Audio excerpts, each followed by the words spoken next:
Alright, guys, Alan and Eric here to talk a little wrestling with y'all. But first, I guess Alan wants to get a little disclaimer out of the way, so I'll let him go with that, and then we'll get into it.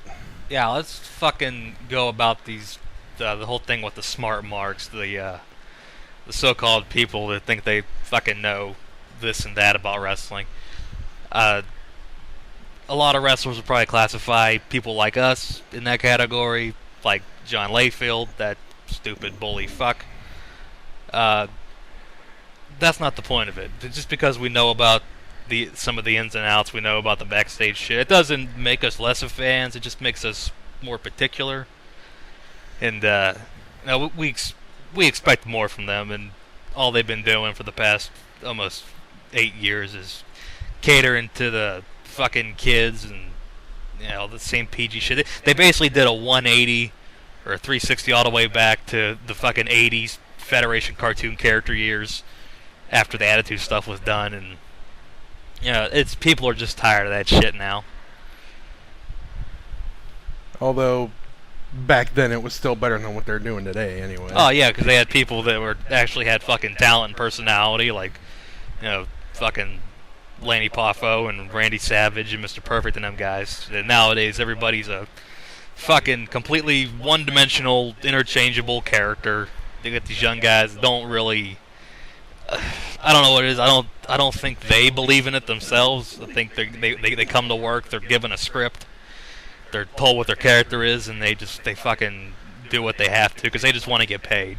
Yeah, nothing comes out naturally anymore. Back in the day, where they were just put in front of a camera, given a microphone, and told, "Here you go, do it." Yeah, say, go ahead, talk. I mean, they stayed on topic. They're with whatever feud they were doing. Like you can look at any classic Jake Roberts feud with Rick Rude or something like that, and like he even told the story when he was given a script because I guess they had the people from ABC or NBC were backstage for the Saturday night main event, and he basically threw it on the ground, and he went and did his own thing anyway. There's a lot of guys that don't just talk off the cuff anymore. Some of them do. You can tell. Cena, Punk, and those guys are given some leeway. Well, whatever they make of it at the time. But all right, I guess let's talk about a little bit where we came from before we get into all this. So maybe you get an idea of where we're coming from when we're talking about what we get into.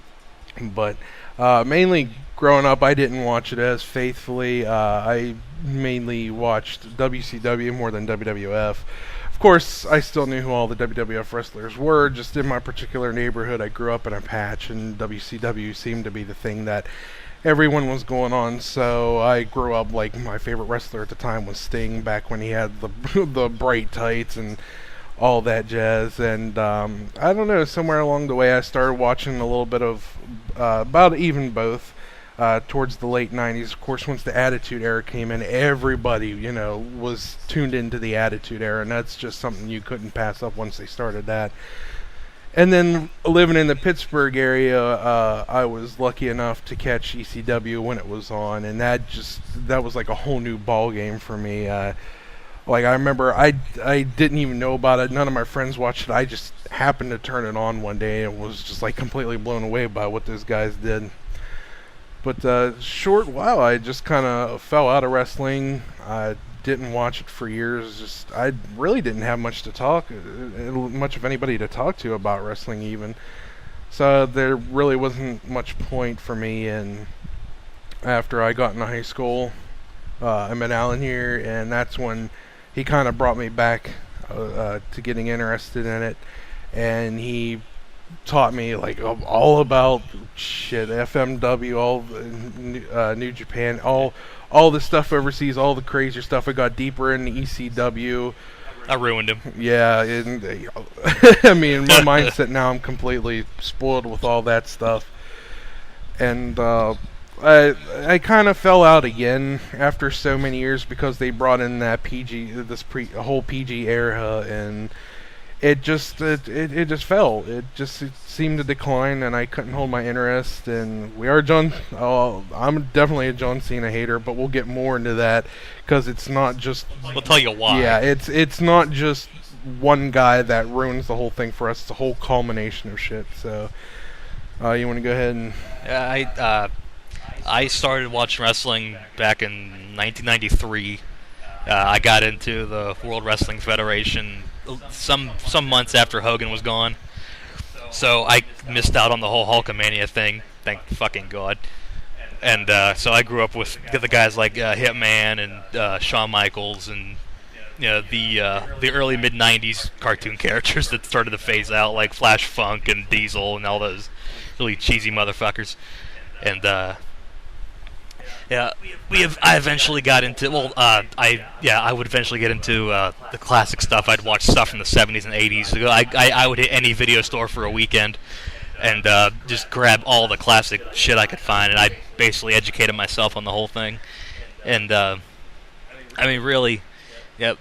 People always like about the smarks that know everything, that they're all hip to the business and all that stuff like that. I basically kind of learned a lot of it just from watching. You just sit and analyze what they do and pick it apart in my head. I could see, oh, that's how that maneuver's done. That's how they did. That's how he lands to do that, and he doesn't really hit him there, and he pulls it a bit, and this and that. And once the internet came in, that was the end of it for everybody. Everybody knew everything. Info was always leaked, and we all got into that. And I too was a ECW viewer because Eric and me live in southwestern Pennsylvania. We are near Pittsburgh. We are within the tri-state area that ECW ran in originally. And Paul Heyman frequently promoted shows within Pennsylvania, Jersey, New York, all the time, and sent out tapes for syndication to local stations. We had one here, WPTT, out of Pittsburgh, Channel 22, used to air ECW at any random Saturday or Sunday night at like 2 a.m., and my friend Keith and me would sit up and just wait on end for this thing to come on, and it really was the worst TV production ever, but it was so engaging and enticing, and we got hooked on it immediately. I think that's what ruined me in the long run, knowing that I saw guys that really busted their asses to earn a living and do what they loved, and then when you go watch WWF or WCW and you see these guys that are turning into corporate puppets, and some of them have no say on what they do, and they get jerked around and screwed out of money or screwed out of their contracts and whatnot. And it was through ECW that I learned about Japanese wrestling, and I got into the FMW with Atsushi Onita, Hayabusa, with the barbed wire death matches. And I know people hate that stuff. I've talked to a lot of other wrestling fans that are very passionate about it, but anytime I bring up ECW or FMW, they give me that look like I got two heads or something. I can't help it. That's the stuff I was into, which is probably why I'm so fucking jaded these days trying to watch WWE, and I'm going, this is just bullshit. It's so insulting to the intelligence. It's just hard to. It's after seeing all that, it's hard to settle with the things they do. Are you done with that then? Yeah. That's it. Well, I guess we'll just get out of the way why we hate John Cena, just so we get that out of the way. Let me start off by saying I started watching John Cena when he was on Heat. If anybody remembers Heat, that was, on Sunday nights? Sunday Night Heat. Sunday nights, that was pretty much their dark matches from the Raw before, wasn't it? Well, Sunday Night Heat used to actually be a real show. Yeah.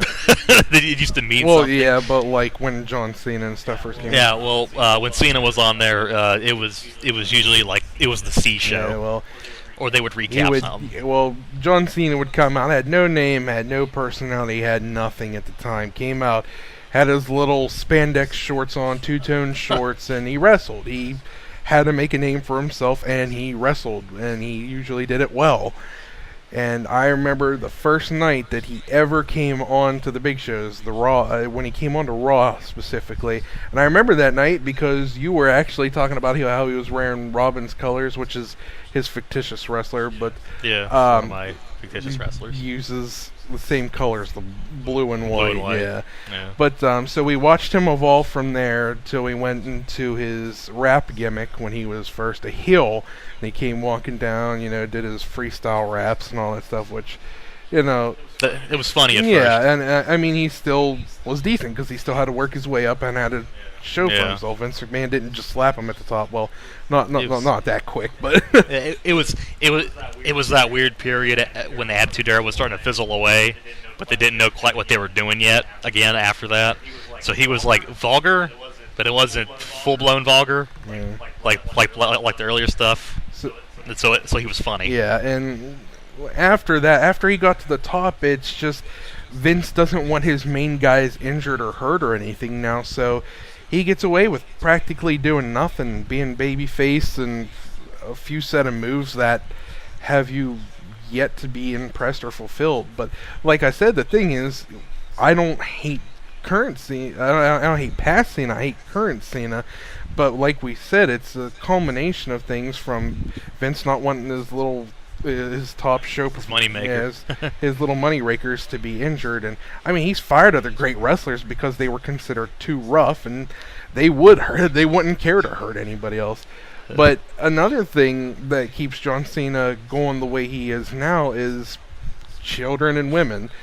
Women ruin it because a lot of women don't care about wrestling. They don't care about the industry. They don't care about respect for anything as far as wrestling goes. They tune in because they see another set of muscles, which... They think he's cute, they think he's hot, but if you ever looked at his face, he looks like a fucking caveman. I'm the kind of guy, I'm not afraid to admit when I think another guy is good looking, but John Cena, he's a Neanderthal with a six-pack. He's got a sloping brow, that's a sign of Downs. Yeah, but... Anyway, so at least the children have an excuse. They're children. I mean, they're going to buy into a lot of stuff. We don't expect them to know that type of business yet. So it's not really that big of a deal. But when women ruin it and then I complain about it and get heat for it, it's like, just open your friggin' eyes. At least understand where I'm coming from. You don't watch for wrestling. You don't care for wrestling. I mean, at least not the way I do. You couldn't tell me all this stuff about the industry and all the past and all that, which, I mean, you don't really have to, but I'd at least wish more people would understand where the hell we're coming from with it.